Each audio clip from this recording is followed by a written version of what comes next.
Hi, welcome back. This is the second session on Urysohn's lemma. Hopefully, it will be shorter. Even the earlier one was just about 45 minutes. Anyway, so we will state Urysohn's lemma and complete the proof. We had already given the motivation, how to look at it, etc. in the last lecture. So let us quickly recall. The key idea was if X is a normal space, then given A and B to disjoin non-empty closed sets, we want to give a stratification of X. That okay, and each strata, the strata are parameterized by real numbers. In fact, we are going to do dyadic rationals in the open interval 0, 1. Okay, and what are the key idea? Let us recall the lemma and then go ahead.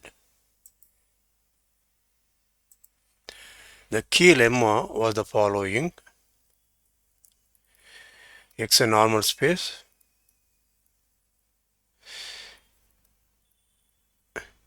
A closed set, assume non-empty of course, not necessary, but anyway, U open, A is contained in U. Okay, so now this is my A, this is my U. Okay, and what it says is I can find there exists an open set V so that A is contained in V, V is contained in V closure, and V closure is contained in U. Something like this. This is my V. Okay. So if I have a closed set and an open set containing that, I can keep on squeezing. Okay. Now notice that this gives already an idea. Okay, this is V. So A is contained in V. Therefore, I can find another open set W. So that W is contained. W closure that is contained in V. Do you see that? We can keep on doing this. This is the basic idea of the proof. Okay. So how we want to do that? Let us state the Urysohn's lemma.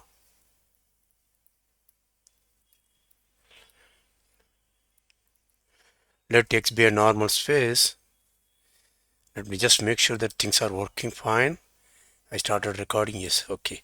Let X be a normal space.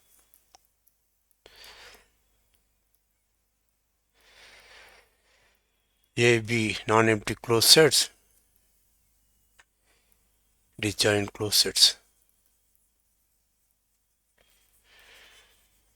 Then there exists a continuous function f from x to 0, 1. So that f is 0 on A and f is 1 on B. This is the lemma. Okay, that means, as I said, this means a normal space is completely normal. This word is not common. I'm just using it in analogy with completely regular. A space is normal if and only if it's completely normal.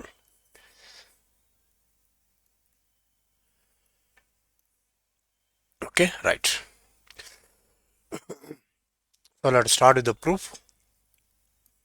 The idea is, as I said, is let U be x minus b, that is B complement.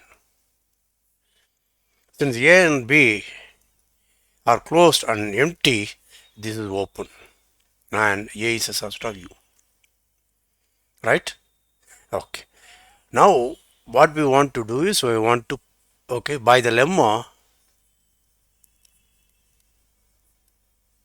there exists an open set V so that A is contained in V, V is contained in V closure, and V closure is contained in U. Right? Okay. Now this V, as I said, what we plan to do is plan to construct, let me do, let D be the dyadic rationals in the open interval 0 1. Therefore I will have the form m 2 to the power m. M will be less than, since it's not 0, it will be less than 2 to the power n. Now vary m and n vary. Actually they have to vary over natural numbers because it has to be. Okay, right. So but our idea is for each r in D we want to define UR, an open set. With what property? So that UR, which is of course contained in UR closure, that is contained in US for every R S in D, so that R is less than S, I want to construct this. These are all U, not V. This is the idea. Okay. Now let's go back to the starting of the proof. I found a V. That V I will call it as half. U half. So keep the picture in mind. This is my 0. This is my 1. There is a half. Right? You follow this? Therefore, now in some sense I have some kind of a thing. Okay. So what I could do intuitively, I can define F to be half on U half and 1 outside U half. Or I can even define to be 0. This function is not continuous, of course. Not necessarily. We do not know. Not necessarily continuous. You follow that? So in some sense I have separated. But then by means of a possibly discontinuous function. So what we do now? What we do now is, let us look at, I have A contained in U half, contained in U closure.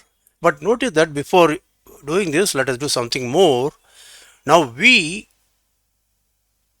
is contained in U, right? But U is what? X minus B, right? Is that clear? Yeah. Okay. V is contained in U and U is X minus B. That's correct. And V closure. Okay. What do I want is, I want to say V closure is contained in U. Let me see why should it happen. V closure is contained in U. Yeah, that is given, sorry. Okay, V closure is contained in U. That is given to me. Okay.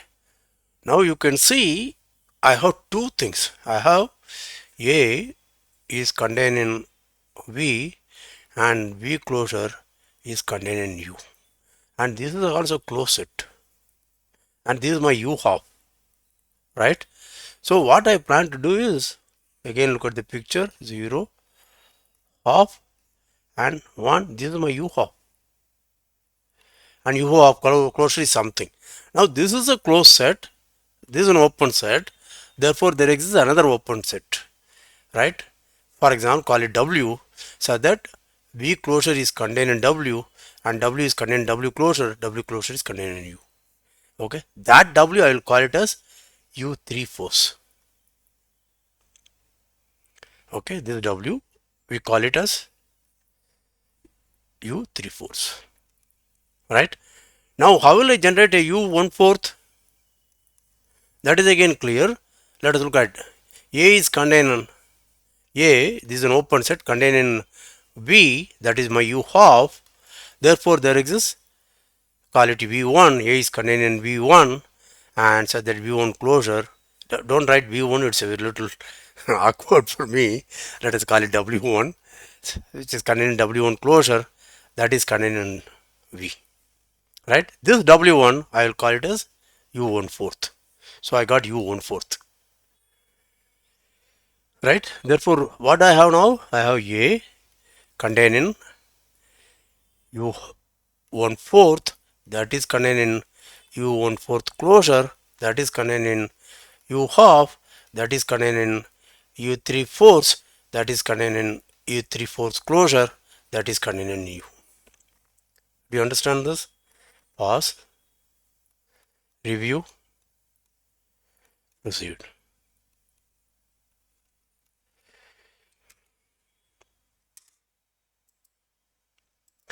If you are removed, now you know what is the next step, right? Between 0 and 1/4, I still have the same thing. My A is contained in U1/4 closure. U1/4, A is a closed set, therefore there exists something in between. That is between 0 and 1/4, you put another diagonal, that is take the midpoint, half of that. Are you following? Now I got, okay, in terms of 2 squared, okay, 1 by 2 squared, 2 by 2 squared, 3 by 2 squared. Is that clear? At the second step I had 3. Okay, the next step will be 2 cubed, there will be the bottom, there will be 8. Okay, 8 minus 1, because I'm not including the end point 1. Okay, so let us go through it. So now next step, okay, third step. What is the third step? Now let us look at, again I will look at this picture. This is good enough for me, I don't require anything else. This is 1/4, this is half, this is 3/4, right? Therefore I insert, this is 1 by 8, which is 1 by 2 cubed. Okay, this is 2 by 2 cubed. Now between this I can write this is 2 by 3 cubed, therefore 3 by 2 cubed. This will be 4 by 2 cubed, that is 2 squared, or 4 by 2 cubed. Okay, then next again I will by 5 by 2 cubed.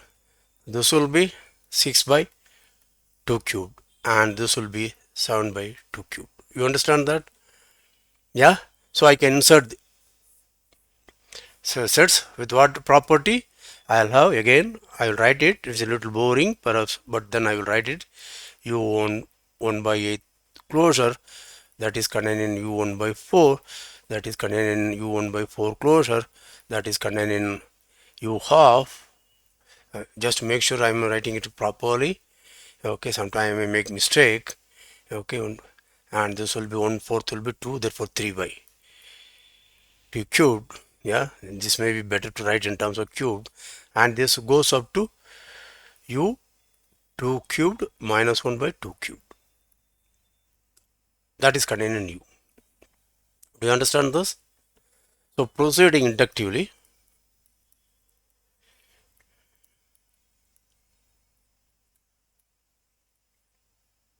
okay, at the nth stage, capital N, at the nth stage, what do I have? I have 2 power n, 1 by 2 power n intervals. Okay, the numbers. How are they denoted? So it is going to be k by 2 power n, and this k will vary.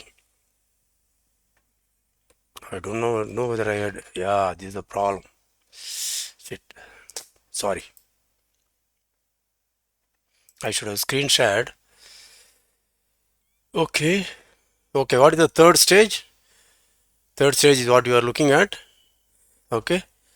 So the third stage, I insert the midpoint between each of this interval. Okay.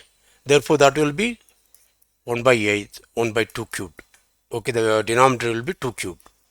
Right? This will be 1 by 2 cubed. This will be 2 by 2 cubed. This will be 3 by 2 cubed. Half will be 4 by 2 cubed, and so on, 5 by 2 cubed and 7 by 2 cubed. Okay. Therefore, with what property I have? I have A is contained in U1/8, that is contained in U1/8 closure, that is contained in U1/4.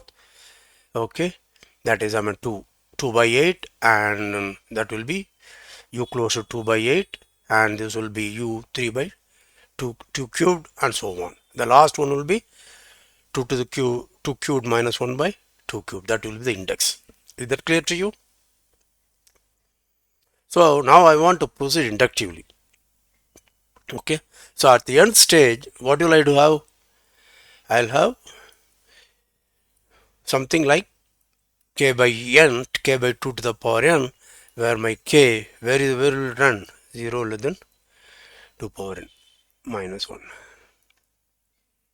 That's what we did. You understood that? Yeah. So these are the intervals. So with what property? Again, my a is contained in u 1 by 2 power n, that is contained in u 1 by 2 power n closure, and so on and so forth. The last one will be u 2 power n minus 1 by 2 power n contained in u 2 power n minus 1 by 2 power n closure, that is contained in u. Is that okay? Right. Now, what is that we have to do next?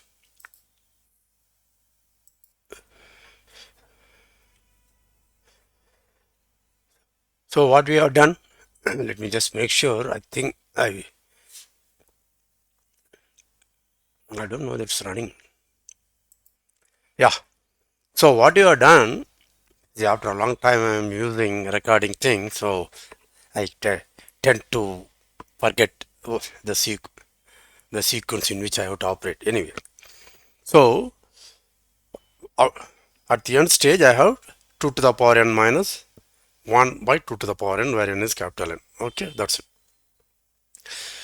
So if I keep proceeding, what I have done, I have constructed, yes, a family of open sets UR, where R is indexed by dyadic rationals in the open row 0 1. With what property? That is what I have to check. Okay. What we have done is, at the nth stage we know each one of the preceding one, its closure is contained in the next one. That we have seen it. But now, after the entire process is over, okay, then I have to say, if R is less than S and R and S are dyadic rationals, I have to say UR closure is contained in US. Okay, but that's very easy. Okay, and once you do that, then we are able to define the function. Now suppose R is less than S and R and S are and dyadic rationals, right? Now write each one of them in terms of the same denominator.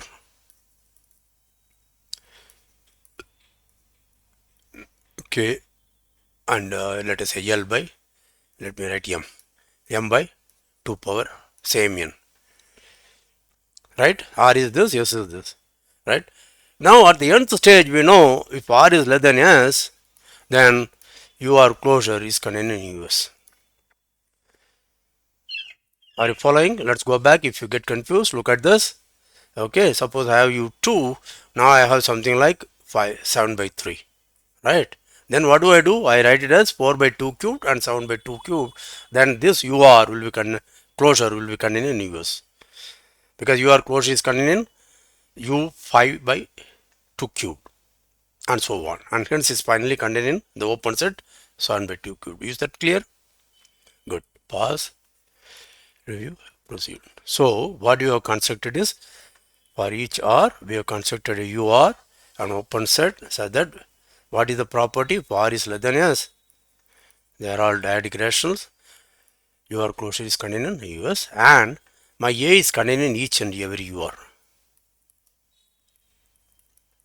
by very construction, right? Okay, now how do I define the function? Now we are going to define the function. If x is in this, okay, in the normal space, I am going to define fx to be, as we did, the GLB of R, so that my x is in UR. For example, if x is in A, what do you think it happens? X belongs to UR for each R, right? Therefore, the GLB is going to be 0. You understand that? Right? This implies F is 0 on A. Okay? And I am going to say it's a 1 if X is not in any UR. Okay, that is not the union. Now let's look at my, if X is in B, where is it? See, remember,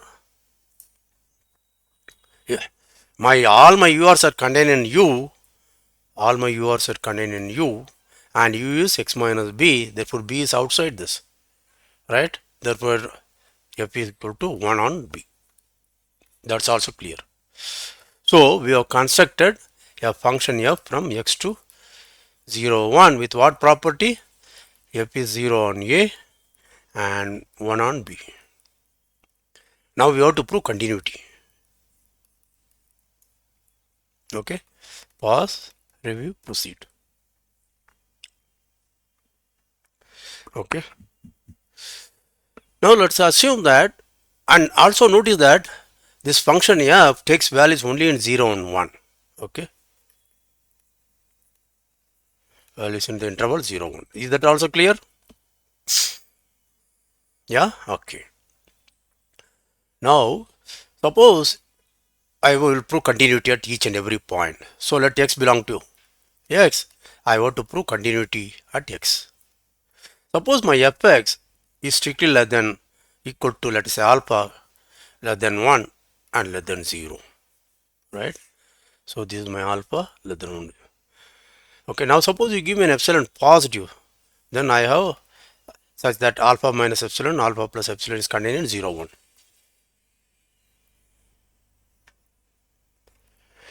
Okay, now by the density of rations, D is dense in 0, 1.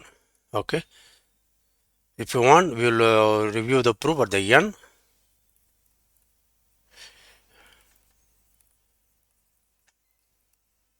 Or you can look at my metric space book, topology book, or even real analysis. Okay, right. Anyway, so this is dense. Therefore, there is an R, a diatic rational between alpha minus epsilon and alpha, and there is a diatic rational yes between these two things. Right? You understand that?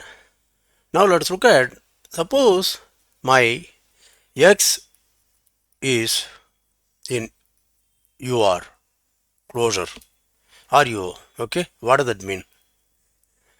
Therefore, my fx should be less than or equal to R. Right? And if x is not in UR closure, that means fx must be strictly greater than R. Because if it is in UR closure, right? So it has to be in fx. Okay, x must be in US for all s greater than R. Right? Therefore, the infimum of all such s is going to be R. You follow that? Therefore, fx will be less than or equal to R. And similarly, if x is not in, please do you understand this? Pause, review, proceed. If x belongs to your closure, I claim fx is less than or equal to R. Why? Because if s is greater than R, since your closure is contained in US, x has to be in US for all s greater than R. Therefore, it will be, okay, my fx should be less than or equal to infimum of s so that s is greater than R. But that is equal to R. Right? Okay. Now you understand why infimum, supremum, LUB, GLB should be understood. Okay. Just starting with metric space. Okay.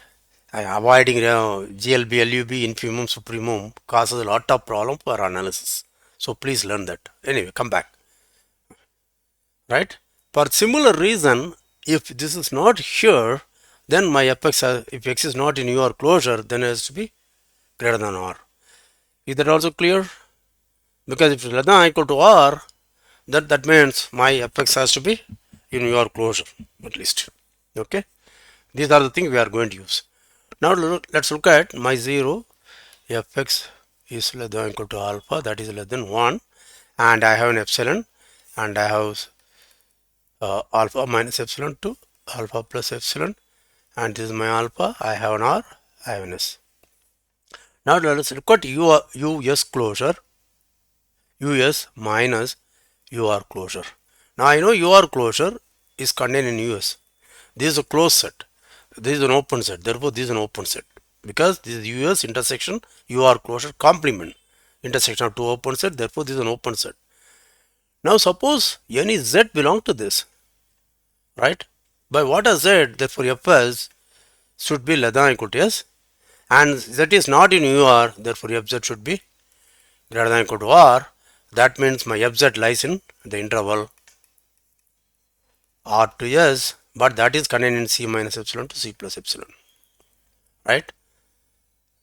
Therefore, we have shown, okay, f of US closure minus US minus UR closure is contained in alpha, not all, C alpha minus epsilon to alpha plus epsilon. Therefore, f is continuous at x. Okay. The next thing, let me just check. Share. I have screen share. Yeah, okay. Next thing is suppose fx equal to 1. Okay, this is my 1. Then look at some 1 minus epsilon to 1 plus epsilon. Right now, what do happen? Again, the same trick. Look at an r. Okay, there is a dyadic rational r between 1 minus epsilon and 1 because of density. Right now, what I want to do, I want to look at your closure and its complement. Right, you understand this is an open set. Now start with any z here, then z is not in your closure, that means f of z must be greater than or equal to r. But remember, f of z is only less than or equal to 1. Right, therefore this open set, okay, f of x minus your closure is contained in, is actually contained in r to 1, that is contained in 1 minus epsilon to 1 plus epsilon or 1 closure. Therefore f is continuous at x. So p or p. A similar proof is what works at f of x is 0. They same exactly the same thing. Let this be 0 minus epsilon to plus epsilon. Now choose an r. What is the open set you will consider now? Can you guess? See, you want to say everything below is there, right? Therefore, we claim f of ur is contained in minus epsilon to plus epsilon. Yeah, that is very clear, because if z is in ur, then we know f of z must be less than or equal to r, right? And fz is any greater than or equal to 0. Therefore, okay, f of ur is contained in 0 to r, which is contained in minus epsilon to plus epsilon. Therefore, f is continuous at 0. Therefore, f is from x to 0, 1 is continuous, and f is 0 on a, 1 on b.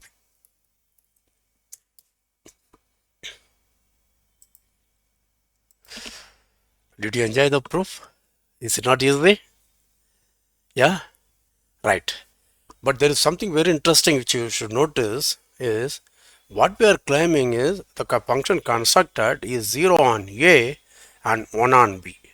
But we do not say if fx equal to 1, x has to be in b. If fx equal to 0, x has to be in a. That is not dependent on you. Is the point clear? Yeah. Why I have to make this point? Because in the metric space case, I constructed a function, right? I'll just go to that and explain. With that, I will stop. See, in the metric space, we constructed a function f, which is a metric space,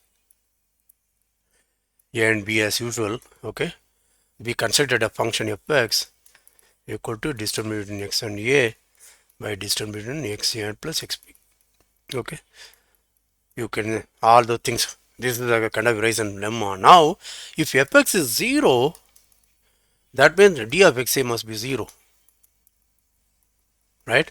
But that is if and only if x is in a, because a is closed set. If fx equal to 1, if and only if dxa must be equal to dxa plus dxb, right? That means dxb must be 0, if and only if dxb must be 0. That is if and only if x is in b, because b is closed set. Is that clear?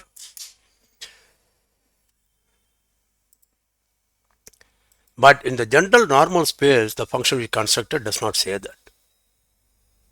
Is that clear? That's a very subtle point. You can ignore, but it's a good thing. That's it. Okay.